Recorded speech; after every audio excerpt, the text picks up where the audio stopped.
Baik, Assalamualaikum warahmatullahi wabarakatuh. Kembali lagi dengan kelas geografi.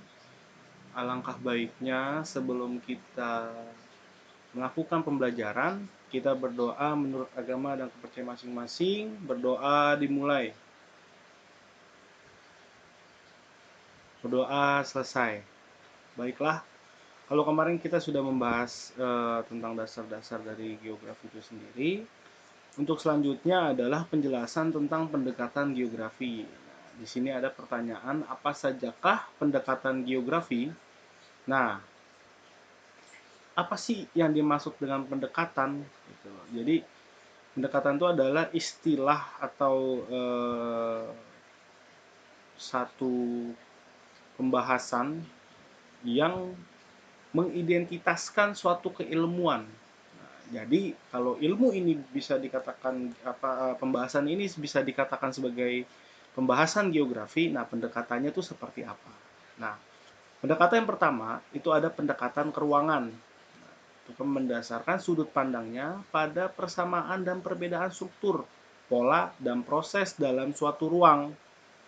Terus berkaitan dengan unsur pembentuk ruang yaitu kenampakan titik, garis, dan area. Nah, jadi pendekatan keruangan itu adalah pendekatan yang paling sangat dasar di geografi. Karena tidak bisa dipungkiri bahwasannya ilmu geografi dasarnya adalah keruangan, space. Kalau gitu kan ada ruang, ada space-nya gitu. Nah, ini adalah salah satu yang terpenting. Karena setiap yang ada ruang itu adalah bisa dikatakan sebagai ilmu geografi gitu. Jadi di situ nanti ada polanya seperti apa, strukturnya seperti apa, proses dalam satu ruang itu seperti apa. Kita bisa menjelaskan itu. Nah, itu bisa dijadikan sebagai pembahasan geografi. Kemudian pendekatan ke lingkungan. Pendekatan ke lingkungan ini adalah kajiannya pada hubungan antar organisme hidup dan lingkungannya. Jadi ada hubungan timbal balik ya. Terdapat dua pengaruh, yaitu pengaruh kegiatan manusia terhadap lingkungan dan pengaruh fenomena alam terhadap lingkungan. Nah, jadi gini, di pendekatan lingkungan ini melihat satu fenomena ini secara keseluruhan. Kalau kita melihat di gambar ini bisa terlihat di lingkungan ini. Di sini sawah, di sini ada perumahan. Berarti ada nih intervensi dari manusia untuk merubah bentuk dari lingkungan itu sendiri. Nah, ini namanya pendekatan ke lingkungan. Jadi pengaruh satu dengan yang lain itu sangat eh, kita pelajari, kita pahami di pendekatan ke lingkungan ini. Terus kemudian pendekatan kompleks wilayah, membandingkan berbagai wilayah melalui sudut pandang keruangan dan kelingkungan. Pendekatan ini menganggap wilayah sebagai suatu sistem. Nah, ini pendekatan kompleks wilayah. Nah, ini membandingkan berbagai wilayah melalui sudut pandang keruangan dan lingkungan. Berarti begini. Contoh, ini kan ada gambar banjir nih. Kalau kalian perhatikan, nah, di gambar banjir ini kita bisa melihat bahwasannya banjir itu terjadi tidak hanya disebabkan pada satu daerah administrasi tertentu. Contoh Jakarta. Nah, Jakarta itu sudah terkenal banjir itu dari zaman Belanda. Makanya Belanda itu membangun banyak sekali kanal-kanal gunanya untuk gitu, memecah air ke laut. Jadi agar air itu tidak meluap sampai ke daratan. Nah, itu adalah salah satu pendekatan kompleks wilayah. Kenapa? Karena Jakarta dataran rendah. Sedangkan di puncak sana yang sebagai penyuplai air ke Jakarta itu kan dataran tinggi. Nah, itu menjadi salah satu faktor tuh kenapa Jakarta mudah sekali banjir gitu. Jadi kita melihat ini tidak hanya pada satu wilayah, tapi melihat interaksi antar wilayah, hubungan antar wilayah, dan pengaruh antar wilayah itu sendiri.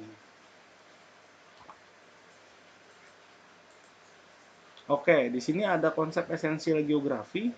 Jadi kita mengkonsepkan geografi itu seperti apa? Nah, ini ada kok lokasi. Nah, Ada jarak, pola, aksesibilitas, morfologi, aglomerasi, nilai kegunaan, interaksi dependensi, keterkaitan keruangan, dan diferensiasi area. Nah, ini di konsep lokasi. Nah, ini letak sebuah daerah di permukaan bumi. Konsep paling utama sejak adanya perkembangan ilmu geografi dan jawaban pertama dalam geografi yaitu di mana. Lokasi absolut itu adalah lokasi yang tidak bisa dirubah gitu loh. Contoh misalkan di lokasi absolut ini kalau misalkan ada gunung gitu loh atau mungkin Pulau Jawa deh kita lihat skala yang besar. Pulau Jawa tidak akan bisa berubah walaupun pada akhirnya bisa menjadi lokasi relatif. Nanti kita akan mempelajari. Tapi dalam konsep ini lokasi absolut adalah lokasi yang tidak bisa dirubah, sudah paten lah kalau kata orang. Gitu. Nah kemudian lokasi relatif adalah lokasi yang dapat berpindah-pindah, gitu loh. Misalkan Pulau Jawa, gitu loh. Sekian juta tahun yang lalu, bahkan ratusan juta tahun yang lalu, Pulau Jawa itu belum terbentuk dan pada akhirnya Pulau Jawa bergerak karena ada pengaruh pergerakan lempeng. Pulau Jawa akan menjadi lokasi relatif ketika sudah mengalami ratusan juta tahun nanti. Kemudian konsep jarak. Nah, di sini jarak adalah salah satu konsep geografi yang amat penting untuk kehidupan sosial, ekonomi, budaya maupun juga kepentingan pertanian. Jarak berkaitan erat dengan arti lokasi dan upaya untuk pemenuhan kebutuhan pokok kehidupan. Ada air, tanah, pusat pelayanan, dan transportasi. Nah, di sini ada nih, jarak mempunyai 3 dimensi ukuran, yaitu jarak geometri, jarak yang diukur dari segi dimensi, jarak diukur dari segi dimensi ekonomi. Gitu. Nah, di konsep jarak ini, nah ada 3 dimensi ukuran, yaitu jarak geometrik adalah satuan ukur. Nah, itu biasanya sudah pasti tuh, misalkan 1 kilometer berapa meter gitu loh. Nah, itu jarak geometrik yang dapat diukur dan dapat dihitung. Nah, kemudian ada jarak segi dimensi. Nah, kalau segi dimensi biasanya kalau kamu di jalan, misalnya kamu nanya nih ke orang, Pak, kalau ke daerah A itu berapa menit lagi ya? Orangnya jawab, itu 30 menit lagi. Nah, itu dari segi dimensi. Gitu loh. Itu salah satunya, gitu loh, dimensi waktu. Kemudian jarak diukur dari segi dimensi ekonomi. Nah, jarak yang dimensi ekonomi ini diukur dari segi dimensi ekonomi itu seperti biaya yang diperlukan. Misalkan kalau kamu mau pulang kampung ke daerah A misalkan, kamu tanya ke orang, ini kira-kira berapa ya biayanya ke sana. Nah, itu. Jadi di jarak-jarak ini sangat banyak sekali dimensi ukurannya yang lazim dan biasanya digunakan oleh masyarakat. Gitu. Kemudian ada konsep keterjangkauan. Konsep keterjangkauan itu berkaitan dengan kondisi medan atau ada tidaknya sarana angkutan atau komunikasi yang sering juga disebut accessibility atau aksesibilitas, akses antara satu tempat dengan tempat yang lain. Nah, ini salah satunya nih di gambar kiri dan kanan. Tadi kalau kalian pernah melihat ini, nah di sini salah satunya nih konsep keterjangkauan. Jadi melihat dimensi ini dari keterjangkauannya yaitu aksesnya.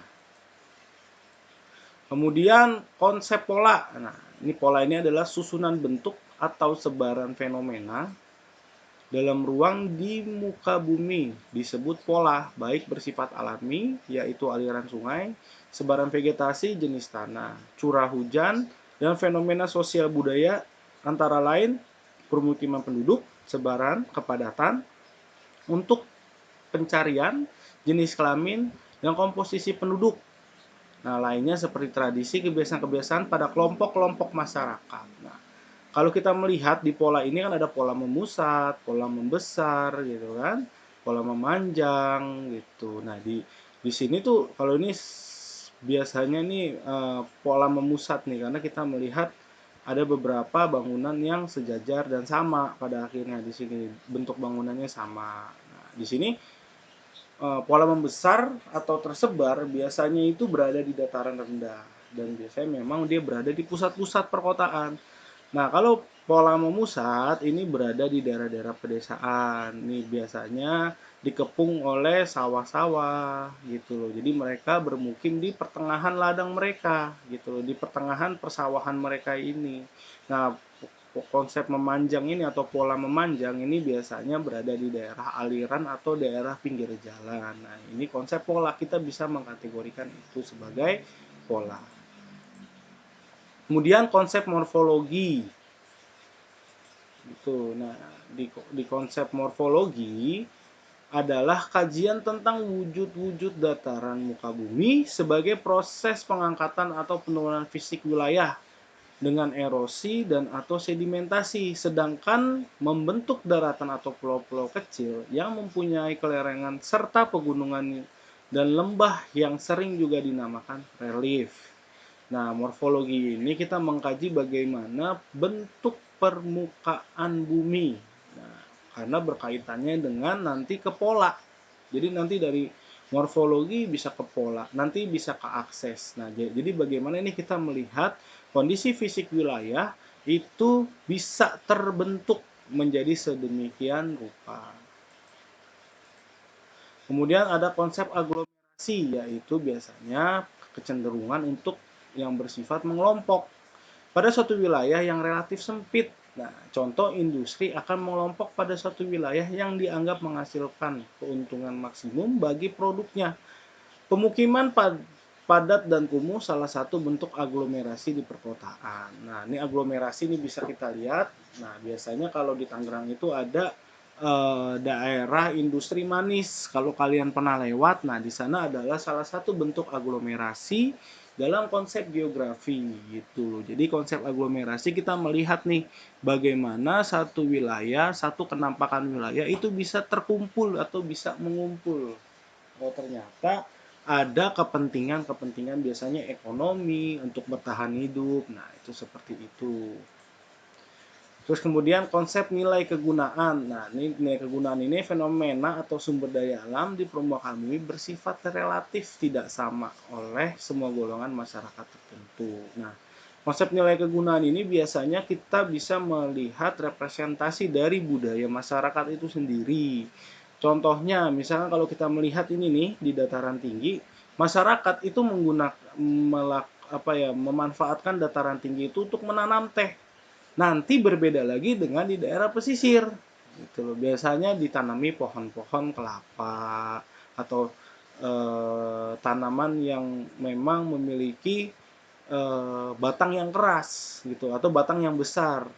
Biasanya dia musiman. Nah, kalau di dataran tinggi itu dia sangat maksudnya itu hanya tanaman-tanaman tertentu gitu. Jadi konsep nilai kegunaan ini biasanya dipengaruhi atau bahkan biasanya kalau kita menyebut satu daerah itu menjadi satu ciri khas kayak di puncak, oh puncak khasnya perkebunan teh. Kalau misalkan kita main ke misalkan Merak atau di Anyer gitu kan, oh khasnya pinggir pantai. Nah, seperti itu. Jadi konsep nilai guna kita melihat bagaimana kondisi lingkungan di tempat kita pelajari itu. Konsep interaksi dan interdependensi. Nah, di sini pada setiap wilayah cara mengembangkan potensi sumber daya tidaklah sama. Interaksi keruangan juga terjadi antara unsur atau fenomena setempat, baik fenomena alam maupun sosial atau kehidupan. Nah, jadi dari konsep ini ada nih namanya interaksi keruangan.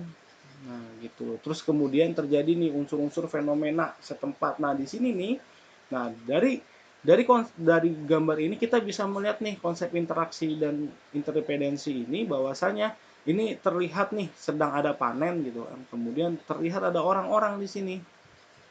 Nah, ketika panen berarti eh, wilayah ini gitu atau tempat ini memiliki struktur budaya yang gotong royong gitu loh. Kita bisa menggolongkan seperti itu. Jadi bagaimana interaksi antar wilayah itu akan membentuk kepribadian atau budaya masyarakat itu sendiri. Kalau di Dieng kan udah jelas tuh, itu adalah konsep interaksi dan interdependensi gitu. Karena di sana masyarakatnya itu menggunakan pakaian tebal. Nah, itu adalah salah satu konsep bagaimana masyarakat di sana menyesuaikan ruang atau wilayah di sana gitu, diwujudkan dengan cara berpakaian mereka gitu. Kemudian ada konsep diferensiasi area. Nah, pada setiap wilayah terwujud perpaduan sebagai unsur baik fisik maupun sosial. Setiap wilayah mempunyai corak yang khas dan berbeda dengan wilayah lainnya. Kalau di apa ya, maksudnya di gambar ini kita bisa melihat nih, di sini ada laut, sumber daya lautnya, di sini ada sumber daya pertaniannya. Nah, di sini ada nih, kalau di pertanian adanya petani, kalau di laut adanya nelayan. Nah, jadi setiap daerah kita tidak bisa menggolongkan semua daerah itu sama pada akhirnya. Kita harus melihat nih bagaimana daerah ini itu akan membentuk pola masyarakat lagi, kembali lagi ke pola masyarakat. Kalau di daerah persawahan berarti adanya petani, kalau ada di daerah laut adanya nelayan gitu. Kemudian konsep keterkaitan keruangan. Nah, di sini tuh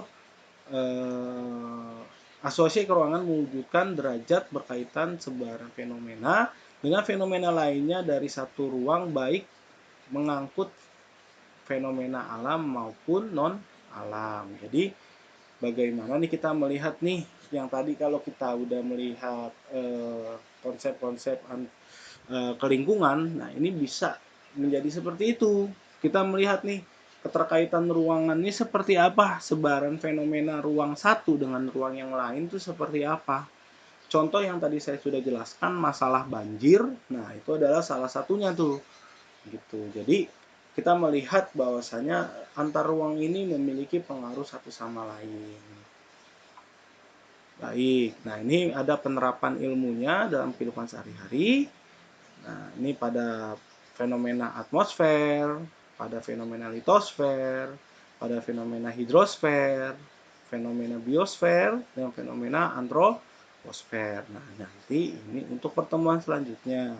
Saya harap dari video ini yang tidak lama, tapi justru lebih bermanfaat, dan saya akan seperti biasa memberikan tugas per pertemuan. Saya ingin tugasnya adalah membuat atau menerapkan konsep-konsep geografi yang sudah saya jelaskan pada kehidupan sehari-hari kalian. Bukan pada saat pandemi ya, kehidupan waktu kalian masih aktif di sekolah, masih masuk ke sekolah. Contoh misalkan saya, gitu loh, saya menggunakan konsep jarak misalkan gitu. Saya atau menggunakan konsep keterjangkauan, sorry. Nah, di konsep keterjangkauan ini saya gunakan, saya dari rumah saya itu berapa menit gitu. Saya melalui jalan apa. Nah, itu keterjangkauan. Berarti saya menjangkau ke daerah yang saya tuju. Terus ada lagi nanti ada konsep jarak berapa kilo. Nah, itu ada konsep pola, misalkan pola perumahan saya itu seperti apa. Enggak, gambaran kalian saja, saya tidak akan mematok untuk seperti apa, tapi saya ingin kalian melihat lingkungan kalian itu menggunakan konsep-konsep geografi. Jadi saya harap video ini bisa bermanfaat. Untuk pertemuan selanjutnya kita akan membahas penerapan ilmu geografi dalam kehidupan sehari-hari. Jadi cukup sekian dan terima kasih. Kurang lebihnya mohon maaf. Jangan lupa komen hadir di halaman YouTube saya agar kalian bisa mendapatkan